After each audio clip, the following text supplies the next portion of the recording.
सदा बालरूपापि विज्ञात्रिहन्त्री महादन्ति वक्त्रापि पञ्चास्य मान्या विधेन्द्रादिमृग्या गणेशाभिधामे विधत्तां श्रियं कापि कल्याणमूर्तिः। न जानामि शब्दं न जानामि चार्थं न जानामि पद्यं न जानामि गद्यं चिदेका षडास्या हृदिद्योतते मे मुखान्ने सरन्ति गिरश्चापि चित्रम्। मयूराधिरूढं महावाक्यगूढं मनोहारिदेहं महच्चेत्तगेहं महीदेवदेवं महावेदभावं महादेवबालं भजे लोकपालम्। यदा संनिधानं गतामानवामे भवाम्भोधिपारं गतास्ते तदैव इति व्यञ्जयन् सिन्धुतीरे यास्ते तमीडे पवित्रं पराशक्तिपुत्रम्। यथाब्धे स्तरङ्गालयं यान्ति तुङ्गा तथैवापदः सन्निधौ सेवतां मे इति वोर्मिपङ्क्तिर्नृणां दर्शयन्तं सदा भावये हृत्सरोजे गुहं तम्। गिरौ मन्निवासेन रायेधिरूढा स्तदा पर्वते राजते तेधिरूढा इतीव ब्रवङ्गन्धशैलाधिरूढ सदेवो मुदे मे सदा षण्मुखोऽस्तु। महाम्भोधितीरे महापापचोरे मुनीन्द्रानुकूले सुगन्धाख्यशैले गुहायां वसन्तं स्वभावालसन्तं जनार्तिं हरन्तं श्रयामो गुहं तम्। लसत्स्वर्णगेहे नृणां कामदोहे सुमस्तोमसञ्छन्नमाणिक्यमञ्चे समुद्यत्सहस्रार्कतुल्यप्रकाशं सदा भावये कार्तिकेयं सुरेशम्। रणद्धं सखे मञ्जुलेत्यन्तशोणे मनोहारि लावण्यपेयूषपूर्णे मनःषट्पदो मे भवक्लेशतप्तः सदा मोदतां स्कन्दते पादपद्मे। सुवर्णाभदिव्याम्बरैर्भासमाना वणत्किङ्किणी मेखला शोभमाना लसद्धेमपट्टेन विद्योतमाना कटिं भावये स्कन्दते दीप्यमाना। पुलिन्देशकन्या घना भोगतुङ्ग स्तनालिङ्गनासक्तकाश्मीररागं नमस्याम्यहं तारकारे तवोर स्वभक्तावने सर्वदा सानुरागम्। विधौ क्लुप्तदण्डान् स्वलीलाधृताण्डा निरस्ते भशुण्डान् त्रिषत्कालदण्डान् हतेन्द्रारिषण्डान् जगत्राणसौण्डा सदा ते प्रचण्डान् श्रये बाहुदण्डा।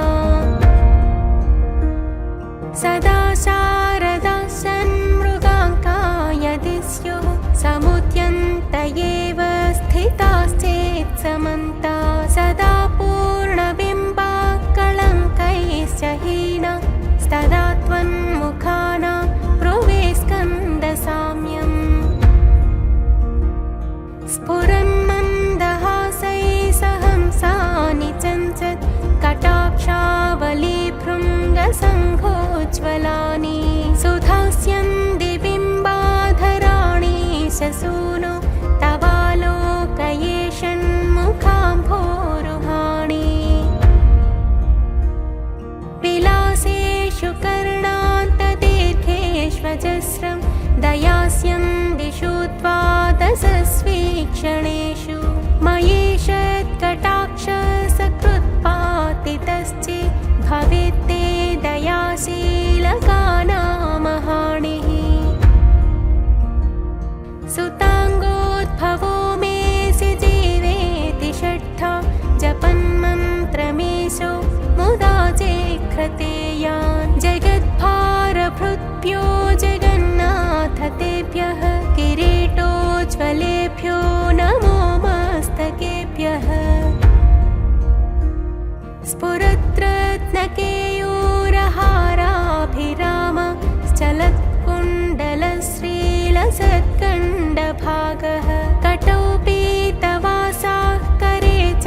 छिन्दिभिन्दिति मां तर्जयत्सु मयूरं समारोह्य माभैरिति त्वं पुरशक्तिपाणिर्ममायाहि शीघ्रम् प्रणम्या सकृत्पादयोस्ते पतित्वा प्रसाद्य प्रभो प्रार्थयेनेकवारं न वक्तुं क्षमोऽहं तदानीं कृपाब्धे न कार्यान्तकाले मनागप्युपेक्षा सहस्राण्डभोक्ता त्वया शूरनाम हतस्तारक सिंहवक्त्रश्च दैत्यः ममान्तर्हृदिस्थं मनक्लेशमेकं नहंसि प्रभो किं करोमि क्वयामि अहं सर्वदा दुःखभारावसन्नो भवान् दीनबन्धुस्त्वदन्यं न याचे भवद्भक्तिरोधं सदा क्लप्तबाधं ममाधिं द्रुतं नाशयो मासु तत्त्वम् अपस्मारकुष्ठक्षयास प्रमेह ज्वरोन्मादगुल्मादिरोगा महान्तः पिशाचाश्च सर्वे भवत्पत्रभूतिं विलोक्य क्षणात्तारकारे द्रवन्ते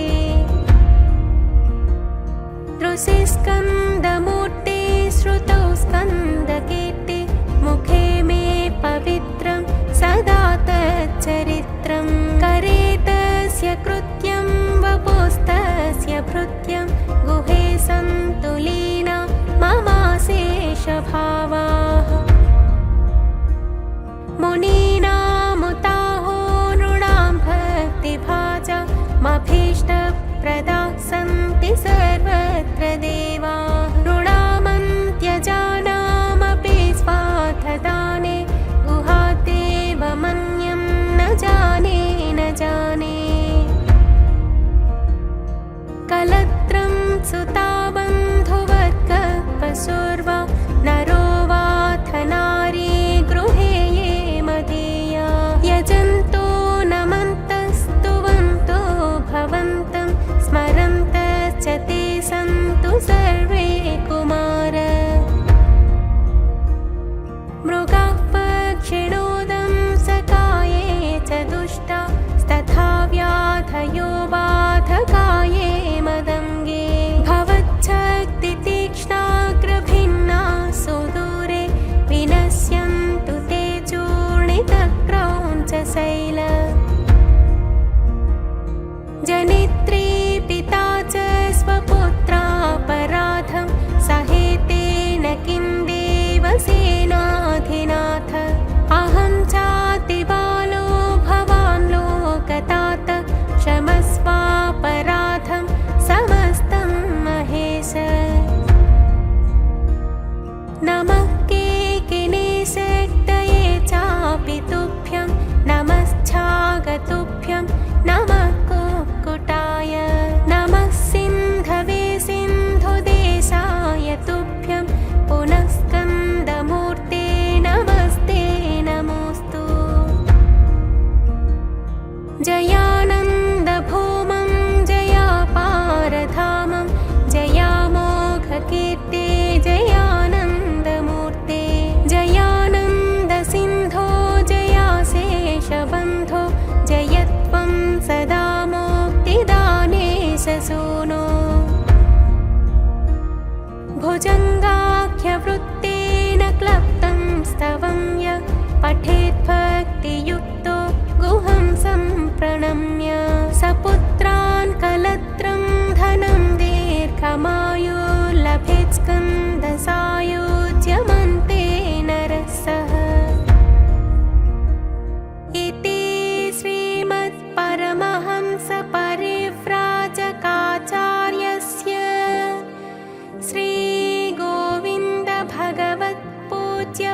श्रीगोविन्दभगवत्पूज्यपादशिष्यस्य श्रीमच्छङ्करभगवतः कृतौ श्रीसुब्रह्मण्यभुज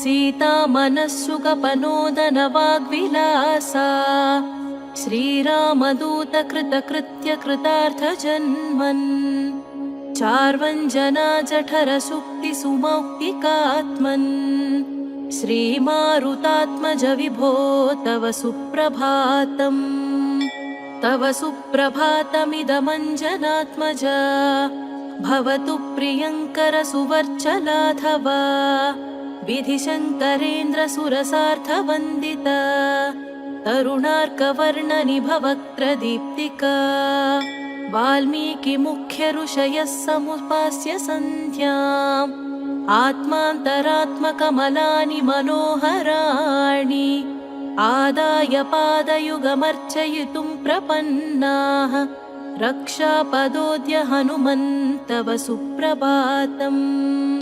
सञ्जीवपर्वतमनेकमहौषधीकम् आनीय लक्ष्मणमधास्म सचेतनं त्वम् सञ्जीवयाद्य तव भक्तजनं विमूढम् श्रीमारुतात्मज विभो तव सुप्रभातम् पञ्चाननाब्ज भव षण्मुखवासवाद्याः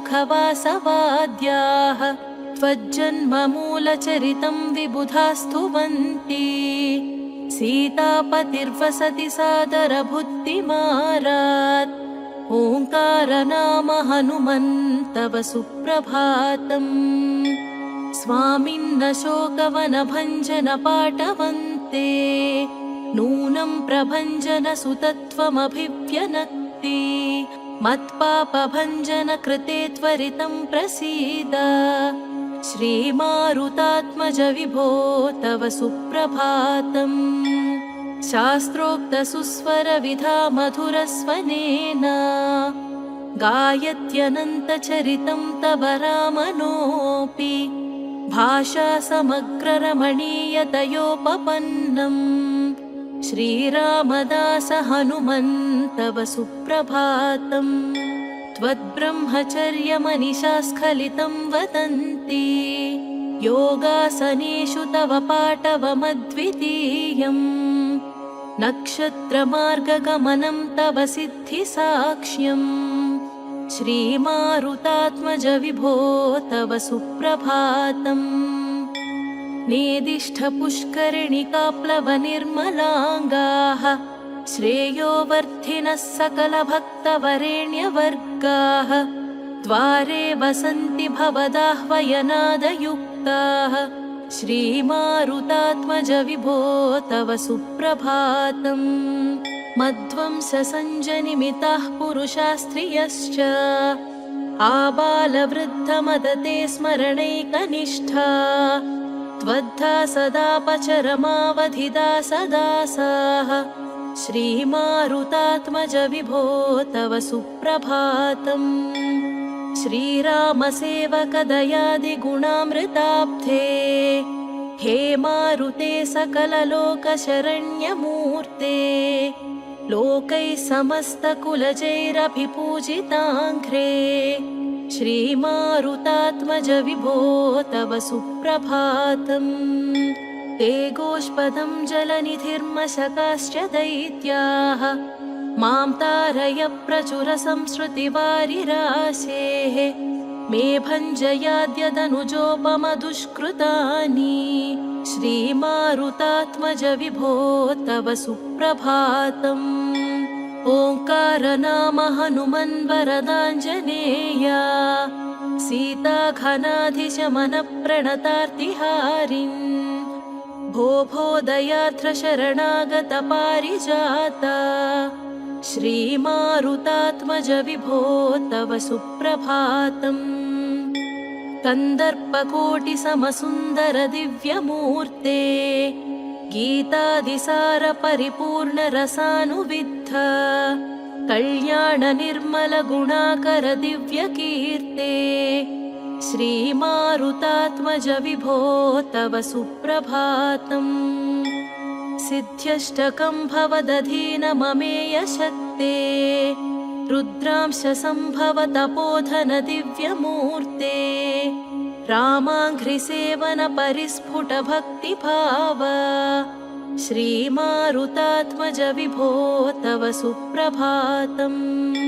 भक्तिस्वरूप निरवध्य गुणैकसिन्धो संसारसागर समुत्तरणैकसेतो वेदान्तवेद्य निज वैभव भक्तभोग्य श्रीमारुतात्मज विभो तव सुप्रभातम्।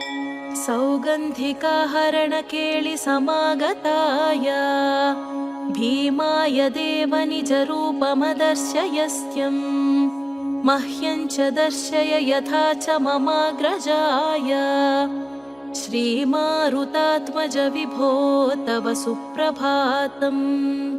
त्व्यत्रातरं समभिनन्द्य हि भीमसेनम् तद्भ्रातृकेतनमथ त्वमलं च कर्थ मद्गेहकेतनपटं समलं कुरु त्वम्। श्रीमारुतात्मज विभो तव सुप्रभातम्।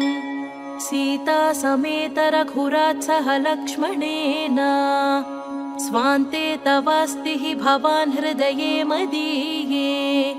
तिष्ठेद्यदि द्विगुणितः कुशली भवेयम्। श्रीमारुतात्मज विभो तव सुप्रभातम्। नवव्याकरणप्राज्ञ जगत्प्राणप्रियात्मज ज्ञानानन्दामलाकारा सुप्रभातमिदं तव। ओङ्कारनाम हनुमत्वर सुप्रभातम्। ये मानवाः प्रतिदिनं पठितुं प्रवृत्ताः तेषां प्रभातसमये स्मृतिरङ्गभाजाम् प्रज्ञां परार्थसुलभां परमां प्रसूते। करुणावरुणालय धीरमते विदुताखिलतापसुपर्व विभो। रघुरामपदाम्बुज भक्तिनिधे विजयी भव मारुतपुत्रमणे। करुणावरुणालय धीरमते विदुताखिलतापसुपर्व विभो। रघुरामपदाम्बुज भक्तिनिधे विजयी भव मारुतपुत्रमणे। मरुतस्तनयात् सुदुदारमतेर्जनताभिमताधिकदानरतात् परदेवतया कदितान्निगमैः हनुमत्प्रवणो न परं भजते। रणवीरकपीशतपोधनिनः विधिविष्णुशिवात्मगतामनिदेः। न हि नास्ति महीबलये सदृशः पवमानसुतान्न परं कलये।